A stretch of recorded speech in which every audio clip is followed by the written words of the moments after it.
शनिवार को प्रदेश सरकार के ऊर्जा मंत्री श्रीकांत शर्मा ने मथुरा वृंदावन विकास प्राधिकरण के सभागार में विकास कार्यों की समीक्षा के लिए बैठक बुलाई। बैठक में जिलाधिकारी एसआर मिश्र, ब्रज तीर्थ विकास परिषद के सीईओ नागेंद्र प्रताप, एसएसपी शलभ माथुर, नगर आयुक्त रविंद्र कुमार और महापौर डॉक्टर मुकेश आर बंधु उपस्थित रहे। ऊर्जा मंत्री ने बैठक कर जनपद में कराए जा रहे विकास कार्यों की प्रोग्रेस रिपोर्ट जानी। ब्रज क्षेत्र को सुविधाओं से संपूर्ण बनाए जाने के लिए अधिकारियों को आवश्यक दिशा निर्देश दिए। देखिए, मथुरा वृंदावन ब्रज 84 कोस का चौमुखी विकास हमारी प्रदेश सरकार की प्राथमिकता में है। माननीय मुख्यमंत्री जी का विशेष ध्यान मथुरा वृंदावन के विकास के लिए है, क्योंकि करोड़ों श्रद्धालु यहाँ भगवान कृष्ण की नगरी में दर्शन करने आते हैं। इस नाते उनको कोई असुविधा ना हो, इसी के निमित्त ये मासिक एक समीक्षा बैठक रहती है। उसमें अलग अलग बिंदुओं पर चर्चा होती है। ट्रैफिक बहुत अच्छा रहे, जो मुख्य मंदिरों को जाने वाले मार्ग हैं उनका सौंदर्यीकरण ठीक से हो, सड़कों पर यातायात में असुविधा होती है क्योंकि सड़कों के ऊपर इंक्रोचमेंट है, वो ठीक हो। लेकिन जो गरीब आदमी है, जो अपनी रोजी रोटी कमाता है, उसको कोई असुविधा ना हो, ये भी हम लोग सुनिश्चित करते हैं। और जो डेवलपमेंट के काम चल रहे हैं उनमें क्वालिटी का काम हो, उनका निरीक्षण परीक्षण लगातार होता रहे। मुख्यमंत्री के ये दिशा निर्देश हैं कि सभी कप्तान और सभी जिलाधिकारी जो भी वर्तमान में प्रोजेक्ट चल रहे हैं उनका निरीक्षण भी करें और वहाँ की गुणवत्ता में अगर कहीं कोई खामी है, कमी है, तो तत्काल प्रभाव से जो लोग दोषी हैं उनके खिलाफ कार्रवाई की अनुशंसा भी करें। मुख्यमंत्री जी का विशेष प्रयास रहता है कि ज़्यादा से ज़्यादा अधिकारी नीचे तक, जनता तक पहुँचें और जनता के हित के लिए जो काम हो रहे हैं और जनता को उसका लाभ मिले, ये सब अधिकारी सुनिश्चित करें। क्योंकि अब तक की जो व्यवस्था थी उसमें प्रवास अधिकारियों का नहीं रहता था। हमारे मुख्यमंत्री जी स्वयं बहुत प्रवास करते हैं, हम सब लोग प्रवास करते हैं। तो जो योजना है, पुरानी जो पेंडिंग योजना है, वो समय पर पूरी हो और वर्तमान में जो हमारे अभी योजना हमने शुरू की हैं उसमें उसकी हम समय सीमा तय करते हैं, वो समय सीमा के अंदर सभी योजनाएं पूरी हों। और मथुरा वृंदावन 84 कोस का चौमुखी विकास हमारी सरकार की प्राथमिकता में, इसलिए ये नियमित और एक समीक्षा बैठक रहती है। इसी के कारण आज किसानों को पराली जलाने पर नोटिस जारी किए जा रहे हैं और जबकि शहर में फैक्ट्रियां चल रही हैं, प्रशासन उन पर कार्रवाई नहीं कर रहा है, क्या कहेंगे आप?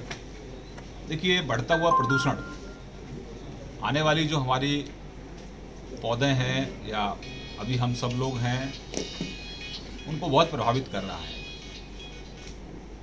चाहे पराली हो, चाहे इंडस्ट्री हो,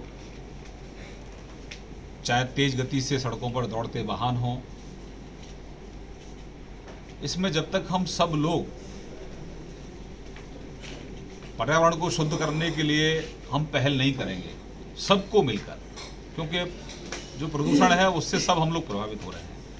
खासतौर से हमारे जो छोटे बच्चे हैं उससे बहुत ज़्यादा प्रभावित हैं। और इसीलिए हम तो प्रयास करते हैं कि भाई कम से कम प्रदूषण हो और इस पर राजनीति ना हो। बहुत राजनीति होती है, बहुत मुद्दे हैं राजनीति करने के लिए, उन सब मुद्दों पर राजनीति करिए, लेकिन ये हमारे बच्चों से, बच्चों के भविष्य से, हम सबकी ज़िंदगी से जुड़ा विषय है। इसलिए सरकार पहल करती है। अभी प्लांटेशन, हमारी सरकार ने वृक्षारोपण का अभियान हम लोग चला रहे हैं और जो प्रकृति है उसको हम सजोकर कैसे रखें उस पर भी हम लोग लगातार काम कर रहे हैं। तो ये एक ऐसा विषय है जिस पर हम सब लोग एकजुट होकर अपने आप को और अपने आने वाली पीढ़ियों को और अपने बच्चों को बचाने के लिए हम प्रदूषण ना करें, इसका हम लोग सब प्रयास करें। सर, प्रदेश में 60 मीटर लगाए जा रहे हैं, कल आपने शुरुआत की, क्या कहेंगे? देखिए, उत्तर प्रदेश सरकार की, हमारे मुख्यमंत्री जी की मंशा है, माननीय प्रधानमंत्री जी के आशीर्वाद से उत्तर प्रदेश में हम गाँव को, गरीब की झोंपड़ी को सस्ती बिजली देना चाहते हैं। और सस्ती बिजली देने का ही ये प्रयास है कि जब जो बकाया है और बकायेदारों में सरकार भी है। तो सब मिलकर जो बकायेदार हैं सरकार के समय अपने बकाये का भुगतान करेंगे तो निश्चित रूप से जो हमारा पावर कॉरपोरेशन है वो प्रॉफिट की तरफ बढ़ेगा, और जब प्रॉफिट की तरफ बढ़ेगा तो उसका सीधा फायदा हमारा जो आम उपभोक्ता है, जो हमारी लाइफलाइन है, उसको उसका बेनिफिट मिलेगा। तो जो 17 बिंदु हैं सतत विकास के, अभी जो हमारी विधानसभा चली थी 36 घंटे का जो हमारा अभियान चला था, उसमें मेरा मुख्य बिंदु यही था, मेरा जो भाषण था वो स्वच्छ और सस्ती बिजली पे था। तो 2030 में हमने ये लक्ष्य तय करके चले हैं। तो जब हम केवल लक्ष्य ही तय नहीं करते, उसके लिए काम भी करते हैं। तो सरकार ने इनिशिएटिव लिया और सबसे पहले ऊर्जा मंत्री के घर पे मैंने अपने यहाँ स्मार्ट कम प्रीपेड लगाया है। तो जो 13,000 करोड़ है वो आगे और पहाड़ ना बने और हम सब एडवांस में पैसा पावर कॉरपोरेशन को दें, क्योंकि अभी सरकार को जब बिजली हम खरीदते हैं तो एडवांस पैसे से ही हमको खरीदनी पड़ती है। तो एडवांस जब हमारे पास होगा तो हम बिजली खरीद पाएंगे, और जो गरीब है, जो हमारा संकल्प है, उसकी झोंपड़ी में हम 24 घंटे, उसके घर में 24 घंटे बिजली दें, उस संकल्प को चरितार्थ कर पाएंगे। मंत्री जी, पीएफ घोटाले को लेकर सपा जिस प्रकार से आक्रमण होती जा रही है, देखिए उन्होंने षड्यंत्र उन्होंने किया, उस घोटाले की रूपरेखा उन लोगों ने तय की। 2014 में उन्होंने जो मानक थे उनके विपरीत जाकर, क्योंकि मानक थे कि आप सरकारी बैंकों में निवेश कर सकते हैं, उन्होंने मानकों को बदला और कहीं न कहीं, क्योंकि जांच अभी चल रही है उसकी, और 14 में उन्होंने मानकों को बदला।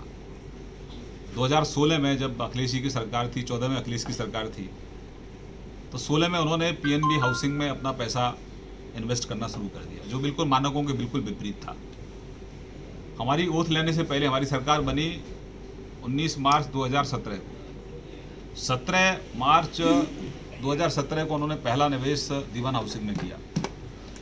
तो गैर कानूनी तरीके से वो निवेश हुआ था, क्योंकि वो जो ट्रस्ट है, ट्रस्ट अपना स्वतंत्र रूप से काम करता है, उसमें सरकार का कोई, हमारी सरकार का कोई उसमें हस्तक्षेप नहीं था। लेकिन जैसे ही ये पूरा प्रकरण हमारे ध्यान में आया, क्योंकि मुंबई हाई कोर्ट ने स्टे लगा दिया, जब तक स्टे नहीं था तब तक सबको पैसा मिल रहा था, जब स्टे लगा तब ध्यान में आया तो तुरंत जांच कराई। जो लोग दोषी हैं उनको सबको जेल में डाला है। अन्य जो लोग हैं, चाहे वो वर्तमान हो निवर्तमान हो, बचेगा कोई नहीं। जिन्होंने हमारे जो कर्मचारी हैं उनकी भविष्य निधि को जो लूटने का काम किया है, या उनके साथ धोखा देने का काम किया है, ऐसे लोगों को सरकार बख्शेगी नहीं। पुरानी सरकारों ने उपभोक्ताओं के साथ भी छल किया और कर्मचारियों के साथ भी छल किया। हमारी सरकार उपभोक्ताओं को भी राहत दे रही है और अपने कर्मचारियों को भी सुनिश्चित कर रही है कि उनकी एक एक पाई उनको मिलेगी। सरकार उन सभी विकल्पों पर काम कर रही है।